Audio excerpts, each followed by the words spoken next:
Promo റിവ്യൂയിലേക്ക് എല്ലാവർക്കും സ്വാഗതം. ഈ റിവ്യൂ ഇഷ്ടപ്പെടുവാണെങ്കിൽ ഒന്ന് ലൈക്ക് ചെയ്തും സബ്സ്ക്രൈബ് ചെയ്തും സപ്പോർട്ട് ചെയ്യണേ. അപ്പോൾ ആ മോതിരം ബാഗിൽ വന്നത് എങ്ങനെയാണ് എന്ന് അലീനയ്ക്കറിയില്ല. അലീനയുടെ മോതിരമല്ല എന്ന് അലീന പറഞ്ഞു. ഏതായാലും ഇതിനെ പറ്റിയുള്ള അന്വേഷണം നടക്കുമ്പം നമ്മുടെ രോഹിത് പറയുന്നുണ്ട് ഇത് കൊല്ലപ്പള്ളിയിലെ ഹരി ഇവൾക്ക് കൊടുത്തതാണ് എന്ന്. അന്നേരം അവൻ്റെ വായി തോന്നിയതെല്ലാം അവൻ വിളിച്ച് പറഞ്ഞു കാണും. കാരണം അലീനയോട് അത്രത്തോളം കലിപ്പുണ്ടല്ലോ അവന്. ഏതായാലും ഇത് കേട്ട് എല്ലാവരും ഞെട്ടി നിൽക്കുക കേട്ടോ. അന്നേരം അലീന കരഞ്ഞുകൊണ്ട് പറയുന്നുണ്ട് ഞാനിതൊന്നും ചെയ്തതല്ല, ഞാൻ ഒരിക്കലും അങ്ങനെ ചെയ്യുകയില്ല എന്നൊക്കെ പറയുന്നുണ്ട്. പക്ഷേ വൈജയന്തിയുടെ സ്വഭാവം അറിയാലോ, വൈജയന്തി ഇതൊന്നും വിശ്വസിക്കില്ല. അതുകൊണ്ട് തന്നെ വൈജയന്തി ബാലേന്ദ്രനോട് പറയുന്നുണ്ട് കൊല്ലപ്പള്ളി വെച്ച് ഹരിയും ഇവളും തമ്മിൽ എന്തൊക്കെയോ കൊടുക്കൽ വാങ്ങലുകൾ ഉണ്ടായിട്ടുണ്ട്, അത് ഉറപ്പാണ് എന്നാണ് പറയുന്നത്.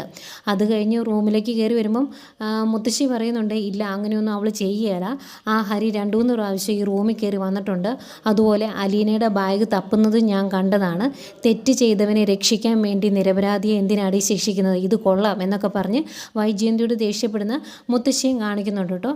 എന്തൊക്കെ പറഞ്ഞിട്ടും അലീന പറയുന്നതൊന്നും അവർ വിശ്വസിക്കുന്നില്ല. അന്നേരം സഹിയിട്ട് സങ്കടപ്പെട്ട് അലീന പറയുവാണ് ഞാൻ പറയുന്നതെല്ലാം സത്യമാണ്, അത് എനിക്കും ഈശ്വരനും മാത്രമേ അറിയാവുള്ളൂ എന്നിങ്ങനെ പറയുക കേട്ടോ. അന്നേരം ആകെ സങ്കടമാണ് അലീനയുടെ മുഖത്ത്. ചെറിയൊരു അനുകമ്പയൊക്കെ ബാലചന്ദ്രന് തോന്നുന്നുണ്ട്. പക്ഷേ വൈജയന്തി പിടിച്ചേടം വെച്ച് മുറിക്കുള്ളൂ എന്നൊരു ഭാവത്തിൽ നിൽക്കുവാണ്. ഏതായാലും സംഘർഷഭരിതമാണ് നാളത്തെ എപ്പിസോഡ്. നമുക്ക് ആ എപ്പിസോഡിന് വേണ്ടി കാത്തിരിക്കാം.